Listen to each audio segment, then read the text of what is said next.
rahimakumullah, bagi orang-orang yang tidak menghargai nikmat hidayah yang dapat oleh dirinya atau oleh keluarganya atau oleh anaknya atau oleh istri atau suaminya, maka ingat bahwa nikmat terbesar yang Allah berikan sejatinya kepada manusia adalah hidayah. Kalau antum dikasih rumah itu hanya akan menyelamatkan antum di dunia dari panas, dari dingin, dari air, dari hujan. Iya, antum selamat di sana. Selesai itu selesai. Antum dikasih nikmat uang, ketika umur antum habis, uang itu akan ditinggal. Tapi nikmat hidayah ini akan mengantarkan pemiliknya sampai ke surga Allah Subhanahu wa taala. Walaupun selama hidupnya dia menderita. Orang yang dapat hidayah selama hidupnya menderita, dikucilkan, diusir, miskin hidupnya. Rasul sallallahu alaihi wasallam menceritakan nanti pada hari kiamat.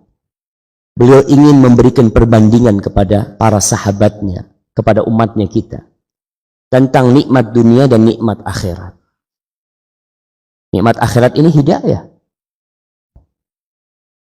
Kata Rasul SAW, yu'ta bi an'ami ahlil ardi min ahli nar. Pada hari kiamat akan didatangkan orang yang paling senang hidupnya di muka bumi ini, tapi dia penghuni neraka. Fayughmasu finnari ghamsah. Kemudian dia dicelup. Satu celupan aja, dimasukkan kemudian dikeluarkan. Dimasukkan ke neraka lalu dikeluarkan. Dan orang ini ditanya, hal ra'aita khairan qat?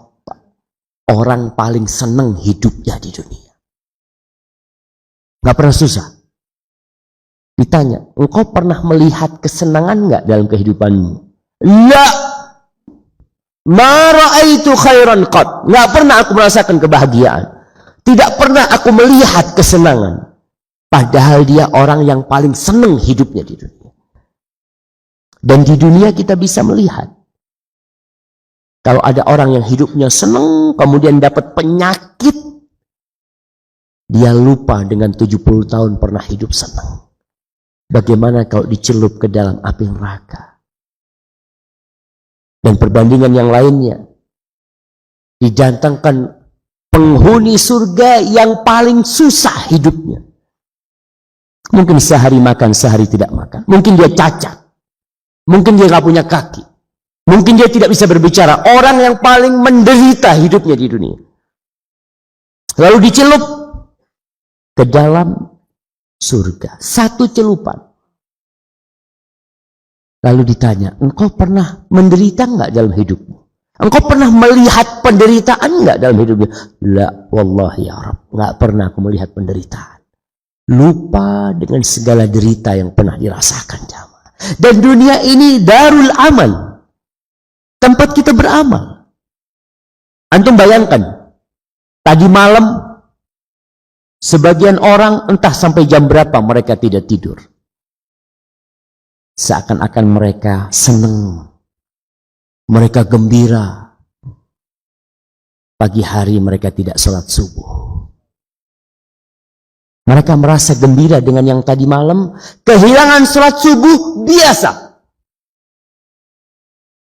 Rasulullah SAW mengatakan, man fatathu salatul asr faka'annama wutira ahluh.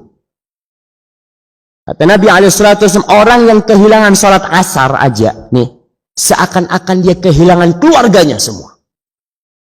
Tapi sebagian orang di antara kita nggak merasa ada yang kurang dari dia, nggak merasa ada yang hilang dari dia. Salat subuh mau hilang 2 rakaat, jangan salat subuh ya. Kita tahu sholat wajib itu lebih utama daripada sholat sunnah. Sholat sunnah yang qabla subuh, apa pahalanya? 2 rakaat itu lebih baik dari dunia dan isinya. Lebih baik dari pesta tadi malam, cuma semalam. Sedangkan 2 rakaat itu kalau dikumpulkan semua isi bumi ini. Semua isi bumi ini. Allahu Akbar. Allah mengatakan, bal tu'thirunal hayatad dunya wal akhiratu khairu wa abqa. Itu kata Allah, kalian lebih mementingkan kehidupan dunia. Kita nggak tahu besok bisa sholat, nggak tahu kita. Mungkin kita dapat semua isi pasar baru, malam mati. Dapat apa antum? Nggak dapat apa-apa. Tapi 2 rakaat itu sampai di kuburan antum dapat. Antum diangkat, dapat antum pahala. Antum diinjek-injek di sana, antum dapat tuh pahala. Tapi kita lebih mementingkan kehidupan dunia. Padahal akhirat itu lebih abadi dan lebih baik.